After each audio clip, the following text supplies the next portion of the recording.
My name is Spencer Young, Spencer Boyd Young, and by way of introducing who I am, I guess talk a little about who the family is. My mother had two older children, Rob and Tina, who have been on the tape already, and they were quite a bit older than the rest of us. And then she was married again to my father, and then had six children, and so I was the oldest of the six children. So I was born January 1st, 1967, and I understand that I interrupted a New Year's Eve party that Mom was putting on, so that was my No, I did. debut. I was babysitting so the girls could go. I had their do poor this. kids. Okay. They were at my house. I had So, to- but I'm kind of batting cleanup just because I've heard all the other kids talk, and I just want to tell a quick story about each and every one.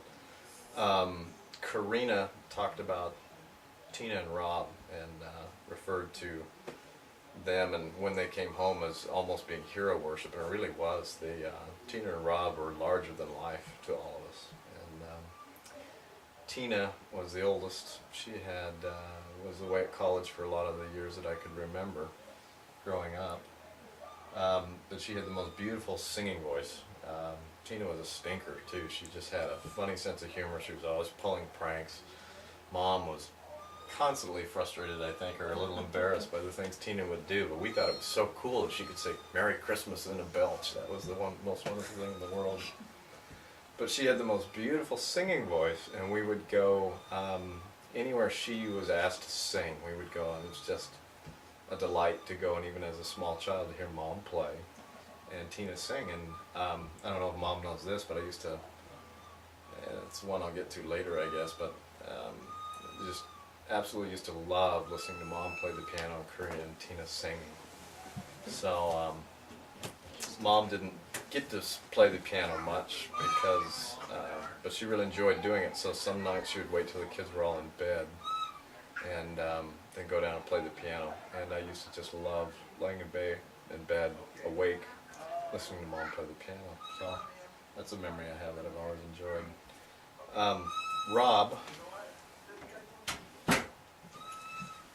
Rob was the oldest brother, and he really was the father figure in our lives for the six kids. And some of the neatest memories, was just this big brother who just thought we were the coolest things in the world. And so he would teach us to play football. We were just little bitty kids, and he'd put his helmets on and his shoulder pads, and we thought we were the coolest things on the block to have Rob's shoulder pads on our, and we'd run into each other and smack off each other and fall down. And thought that was absolutely great. But Rob, one of my fondest memories is Rob taking me up to Dunkin' Donuts, which was a good half-mile walk or more, and I was just a little kid. And to go and have a whole donut and a whole Sprite, that was just the coolest thing in the world. And then Rob took us all to Canada, all the boys, before he left on his mission. And then later took us all to Canada, the four boys, and we just had an absolute blast. So we did have heroes, and Rob and Tina were two of them. Ted, the funny thing about him teasing Brian Warner that he talked about was it was just so contrary to his nature. Ted was just such a nice, good guy. And Ted has always just been a good, solid, steady, good-hearted person. He is a man that the scriptures would say is a man without guile. He's just that's just who he is. And he has always just been intensely loyal to me personally. And he was a lot of fun. Lauren, growing up, and I'll come up with more stories, but Lauren was a little cross between Huckleberry Finn and Peter Pan, and that's kind of the way we thought of him. And he, everywhere the kid went, he just had a grin on his face, and it just always said mischief, something. He's either in the middle of it or he's thinking of something mischievous. And he, throughout life, has been an inspiration in terms of seeing things from a different perspective. Lauren always thought of something differently. And yet, he likes to pretend that he is not concerned, but he's very deep and very much in tune with emotions, and so intensely, I think, sometimes that he has to put things aside because of that's who he is. But he's just been a wonderful brother. And but as a little kid, this is the story I wanted to tell on him. And we just remember when he fell and broke his leg and was in the body cast. And he even at that age, what, 3.5, 4, was really the life of the party, even in our home. And Ted and I were just crushed that this little kid had been so hurt, and he spent weeks in the hospital, or at least Yeah. one. So he was in the hospital for quite a while. Then he was in a body cast for quite a Yeah. while after he came home. But Ted and I would lay awake at night and talk about when Lauren came home, and we were going to have a parade and drag him up and down the street, and how wonderful it was going to be to have Lauren home again. And anyway, but he was a character. And he was a storyteller. This hasn't come up yet, so I want to tell this on Lauren. This kid, even from the time he could talk, 4 or 5 years old, would hold an entire room just spellbound with the stories that he told. And we would have people, grown adults, that would come over to dinner just to hear Lauren tell stories. And I tell you, if we'd been smart enough to write them down, we'd all Yeah. be rich with the stories that kid told. I But tried to get him, but he never has. yeah. Karina, she really was the princess of the family, and it was just the three boys, Ted, Lauren, and Spencer, Ted, and Lauren. We were all very much close to 1 year apart. The older kids were gone off to school an awful lot, whether even when they were there at home. But we were just rough and tumble, rowdy kids. We just rolled all over the ground everywhere, spent a lot of time wrestling and just clinched in bear hugs, rolling around on whether it was in the front room where we weren't supposed to be, or the backyard or whatnot. But so then all of a sudden this girl pops up, and we had no idea what this was, but she was just absolutely beautiful. This little, beautiful little brunette, blue-eyed girl, Yep. and we were She was spellbound. really the first brunette I had. Yeah, but she was just absolutely beautiful, and I have recollections. In fact, to this day, I believe that what I keyed off as what beauty was is what Karina was to me, and she was just adorable. And I remember we'd take her out. She so wanted to play with the boys all the time, and it's like, oh, geez, what are we going to do with her? And it wasn't like we wanted to get rid of her. But we didn't know what to do with her. We didn't want to hurt her. We didn't want her following us because we were generally doing things that were dangerous and that we knew about. But she loved to hike the football when we played football. And we played football like crazy. Roger kind of grew up, he was even quieter than Ted. Yeah. Roger was very quiet. But, still waters run deep. And Roger, I don't know that anybody in the family would recognize it, but he really is the poet laureate, if you will, of our family. Like Lauren has developed some creativity in his older years, but Roger was always very deep, and never knew it until he was 12 years old. He started writing poetry, But that's Roger, and he'll never get the credit he deserves. He by far was one of the most talented of all the kids in many different respects. Well, he's himself. He's Roger. Yeah. And then Mimi, of course, coming in last. We'd already had Karina, but she was a bit of a princess too, whether she knows it or not, and was able to get away with a lot. But Mimi was just very sweet by nature as a child, just extremely sweet. And to talk about how Lauren and Jamie and Karina would use her to do various things, because she was always happy to do whatever anybody wanted her to do. And Mimi's got a special spot with me. She had asked me to baptize her, and that was one of the truly special memories of my life, was baptizing my little baby sister, Mimi. I guess I can't call her baby anymore, huh? So anyway, those are stories that nobody told on themselves that I thought I'd jump in and tell everybody. I want to repeat probably a lot of the themes that all the other kids have repeated, but we grew up on a dead-end street. There were probably, 15, 20 houses on the street, with a great big park, a wooded park behind us, with a grade school and the high school within walking distance, and I just can't imagine a better childhood. We just really had the best of everything. And as all the other kids have said too, we really didn't know we were poor. We didn't know how dirt poor we were, because people loved to be over the Youngs, and it was even more prevalent when we were all teenagers. The house just was always bursting at the seams with extra people, and we just adopted people, and Mom was just that loving, and there was always an extra person. Talk about chores. But yeah, we hated Saturdays, because Saturdays is when all the coolest cartoons were on, and we couldn't ever go and watch cartoons, and they're all exactly right. The thing is, Mom would never call and wake us up, say you have to get up, you have to be up by 8 o'clock or 7:30 to do chores, because she wanted us to be responsible enough or to be loving enough to jump in and do them on our own. She didn't want to have to chew us out, and so you'd get things like banging the piano, or I remember when I was sleeping downstairs as a teenager, when I was having late nights and wanting to sleep in on Saturdays, she would make a point to stomp up and down the stairs, so that I knew darn well she was up and angry that I wasn't up and working. So that was a very real thing. The other chores is we had a huge yard and a huge garden, and so if you weren't mowing the lawn, even as boys, I remember being late to Little League practice all the time, because we had to pick the raspberries, and the raspberries could take hours to do, and so there were lots of chores, but we pretty much, the three boys, ran wild.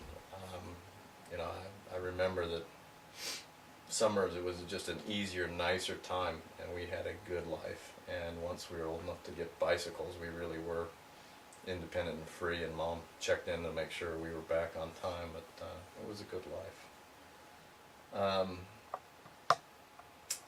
Some of my memories of Mom and the family is that holiday traditions were always a huge deal, and I guess this is part of why none of us knew we were poor, is Mom could make magic, you know, out of just little bits and pieces, out of nothing. And so I remember Easter. You remember the Easter bunny that we had for years? Yeah.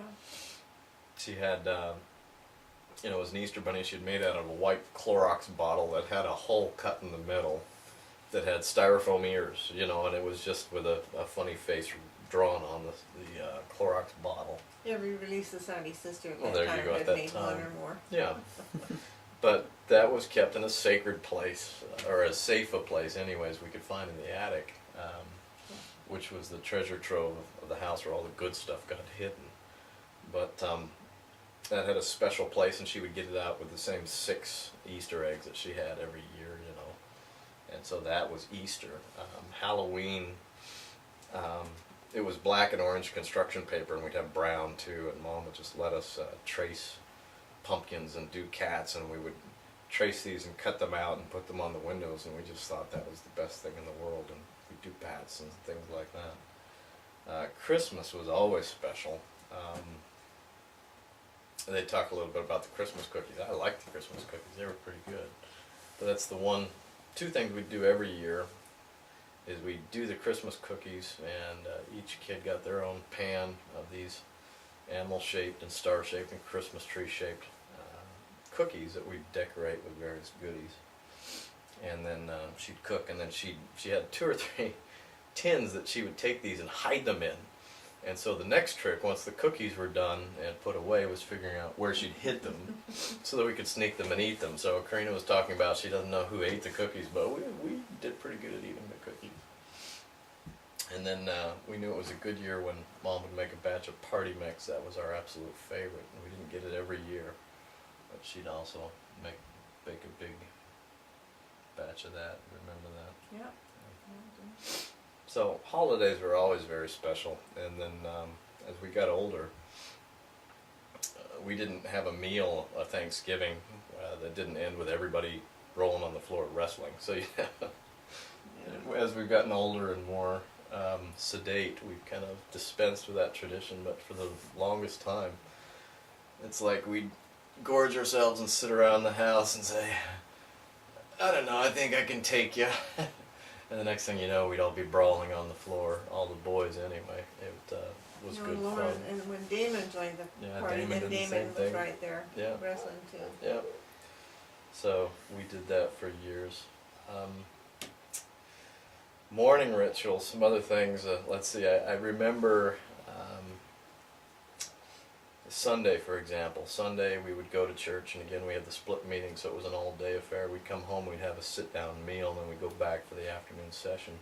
And we'd come back home, and then have a small meal, and then it was the Animal Kingdom, and then it was Walt Disney. And so between Animal Kingdom and Walt Disney is when you had to have that popcorn popped, and so that was living the good life. Was making popcorn and having popcorn every Sunday before Walt Disney. The cream of wheat, oh my gosh, she about killed us with the cream of wheat.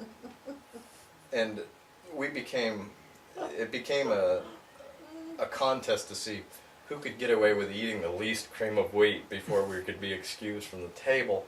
And so there were all kinds of creative things. Ted, loved to just dump the sugar.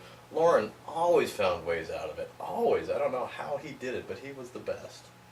And then, if you could get away from the table while she wasn't watching, you could get to the sink and rinse out your bowl with as much of the mush as you could possibly get down the sink before she came back. And that was but we couldn't, I guess I was the worst. I couldn't stand the cream of wheat and the Roman meal stuff that she made us eat every day.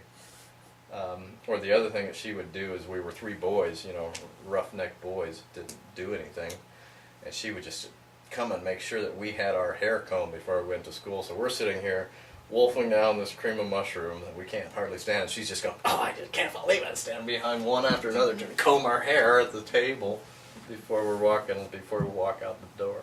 So I have a lot of those types of fond memories too, of my mother. Another thing though about my mother that each of the kids would tell you, let's see, another Sunday tradition, because Mimi and Cliff had the farm, we would get a side of beef every year. And so we thought all poor people ate steak and baked potatoes every Sunday, so that was part of the Sunday tradition. But one thing about my mother is each of the kids, you've heard the others talk about a work ethic and various things that they learned from childhood, but we were all instilled with a very deep sense of morality or ethics or whatever you will, and yet Mom never preached it.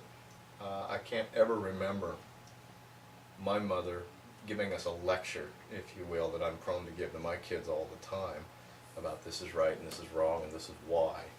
I don't remember any of that, and yet she had a way of teaching such that we all knew what was expected. We all knew what was right and wrong, and there was no doubt that there would be love on the back end where we fell short, but and so I had a scoutmaster who would go on and on about how every Eagle Scout I've ever known had a nagging mother, and it's like, no, not even. My mother's never nagged me to do anything, and she had a way of raising children with that type of those type of strong, what's the word I'm looking for? It'll come to me, but strong moral convictions, that's what I'm looking for. Strong convictions and a strong work ethic without ever having had to tell us that that's the way it was. I remember odds and ends. I remember Sesame Street. I remember saving crusts of bread for weeks on end so we could go down and feed the ducks. I remember she'd get us down to the Lloyd Center every year for the gingerbread, the ginger bear for Christmas every year. Little things that we did every year as a family. Carving pumpkins, again, back to the holidays. I, being the oldest of the six, was really a bit of a tyrant to all my brothers and sisters, and I don't think any of them, I was so bad that I don't think any of them have ever realized that life has really worn off most of my sharpest edges, but they still hold a lot of that against me, and I probably earned it. But Ted and Lauren in particular would have great fun just infuriating me and running and locking themselves in a room and then taunting me from behind the closed door. They knew how to push your buttons. Oh yes, for they sure. did, and I let them. I was very good at it. Very good at being enraged, and being the oldest of six. You know, I didn't really know.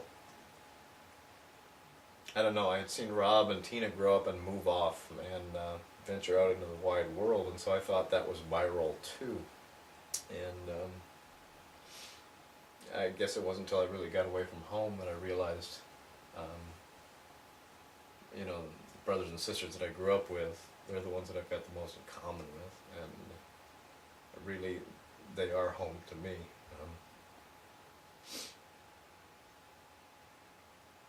Being there with them, and so I just we've got the greatest family, and so, you know, we're talking a lot about Frances, but to the extent that the kids talk about Frances living on through her kids, she's got some wonderful kids,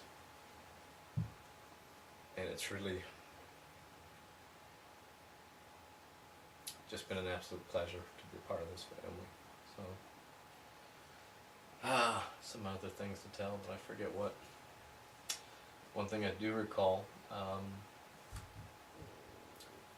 because of where I was in the family, being kind of the nature that I was, cognizant of things that I don't think other kids would have been. And I remember at a very young age my mother asking my advice for different things, or my opinion.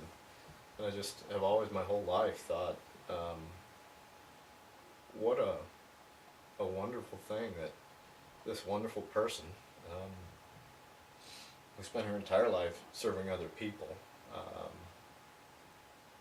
thought enough of me as her son, as her child, to ask my opinion or my advice, or what I thought about this, that, and the other. And maybe that made me think too much of myself, because I've never been short on opinions.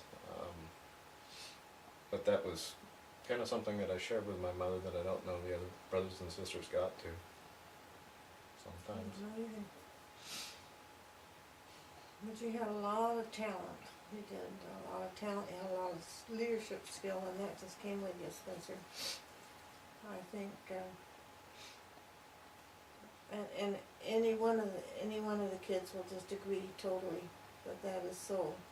That you had talents given to you that weren't given to the rest of them. And so each one is different. Different things are required. And then you had the fun talents, like being able, the skill to dance. And that took you a lot of places that the rest of them didn't get to go. And gave you opportunities and experiences, and probably some good and probably some not so good, but still it opened a lot of doors for you. And you had opportunities to, I mean, when they had building sand castles down in Portland, who got their big picture in the paper, you didn't win anything, but there was a big picture of Spencer. Remember that? Oh yeah, thank God. They had a representative of young people, and he was selected from David Douglas to represent the school, and it was young people with promise, planning, future planning to deal with problems of the present and the future. And who got their picture in the paper? You remember that? Yeah, he did.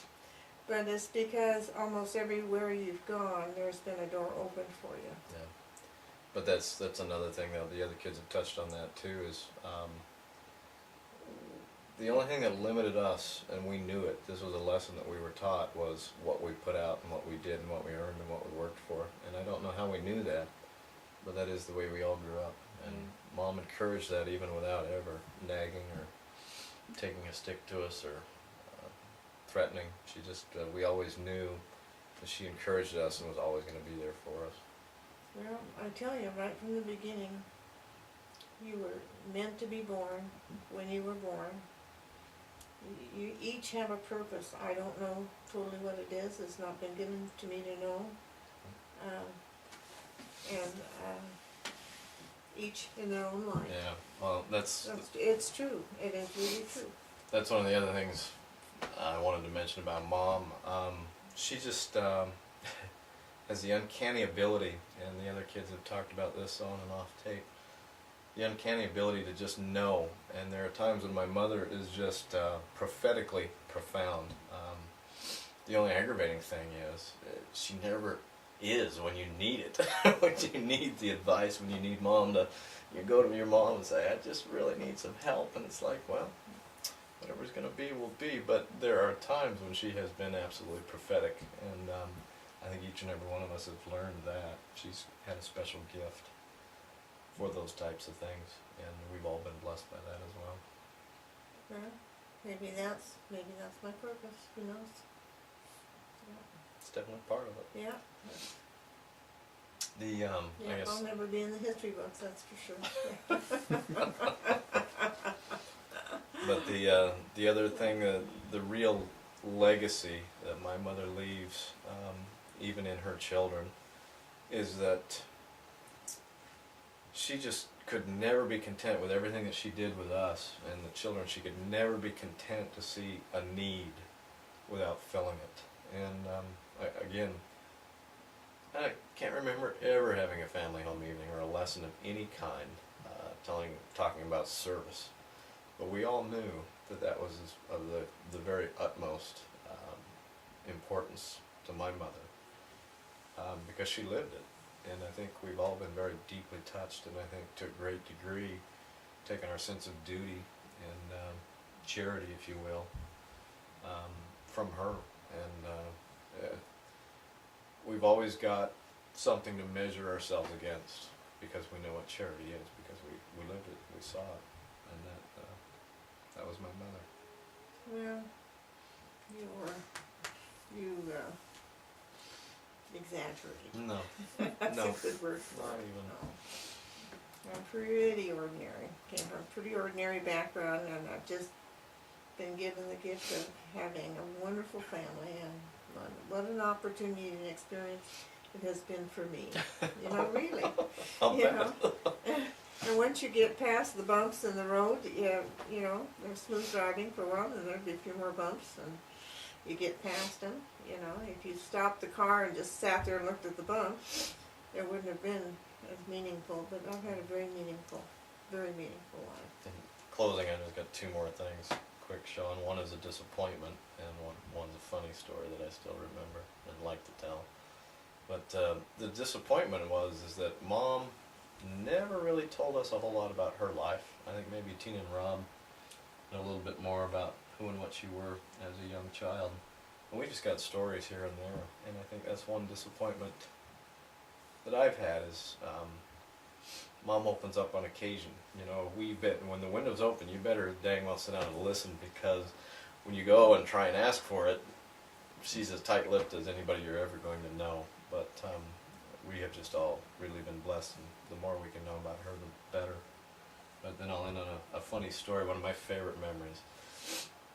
Other kids talk about Christmas morning, we all went over to Grandma Cobb's, and we'd all get dressed up in the nicest Christmas clothes we'd gotten. And Mom was always worried about what we were going to do at these, because we tended to be fairly rowdy and unbehaved, and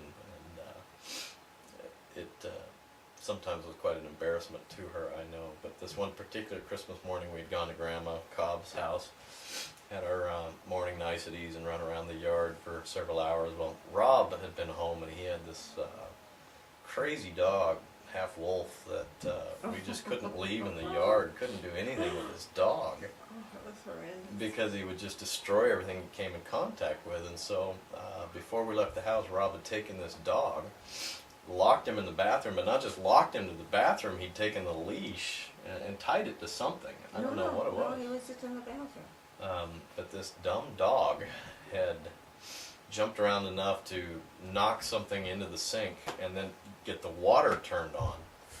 And we came home from Grandma Cobb's house, and as was our practice, we walked to the top of the basement stairs again, because we were slovenly boys, and take our shoes or whatnot, our winter shoes, and just chuck them into the bottom of the basement.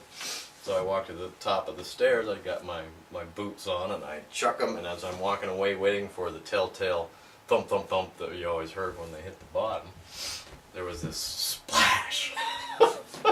Flooded the basement. Flooded the basement. There's That no- dumb dog. There was 8 inches of water in the entire basement, so that was the most memorable Christmas I think most of us have had. We spent the rest of the day Yeah, and it was trying to drain the water with buckets and it was whatnot. out of the memorable for more basement. than one reason, because guess what was downstairs under the bathroom was the food storage, the little Yeah. dry food storage. And that's where the water drained down out of the bathroom, down on the food storage. And it was the only time my mother ever came home for Christmas dinner. Oh, she at had my come. See, I house, don't remember yeah. that. And she came. I was so tired, and all we could do was, get the water out of the Slosh basement, and then on the we basement. sat down to eat, and I remember just feeling like I could barely look over the top of the table, and my mother was there. Merry Christmas, Mother! I'm so glad you Came chose home this with Sunday me. to come with us. But I think no one in the family had a large family like I did, and so that was part of the. And wanting you kids to behave. I wanted you to be just plain behave. We So, we defied that pretty good. yeah, and you did. We You all did. turned out all right, but Yeah. we were terrible children at the Yeah. time. So anyway, But that was a horrendous day. Oh man, who could forget that Christmas? Cookies or no cookies, it was horrible. Oh man, then when you went down and found that much water in the basement, and it was just, it was awful. Just awful. Oh, that dog. It was, I tell you, if there was ever a dog that was crazy, that dog was just plain crazy. He had some mental disorder of some kind. Oh man. I've got lots of other memories, but I won't go on any longer. We'd always know when the food was running low because dinner would start consisting of potato soup or pancakes, or now and again we'd have cereal. But I remember going to the day old bread store with Mom and having her being real picky even there at the day old bread store. But she has, and for some reason I was more aware of it than the other kids, but she has worked and worked and worked to see to it we had. And it wasn't easy. And Well, that's why we never knew we were rich. And so when we had a canned food drive, the middle school, and contest for the home rooms, who could bring the most canned food. And the principal called me up to the office and said, I'd like to give you some of this canned food. And I said, 12 of those cans came from my basement. If I took food home, my mother would skin me alive. We did what we did, and the Lord blessed us because we did what we had to. And that's another lesson we learned from Mom. no, we never did without anything important. Never did. Always had what we needed. And maybe the things you thought you needed and didn't get, maybe that was important too. Yeah. So anyway, Yes. what I've got. Thank you.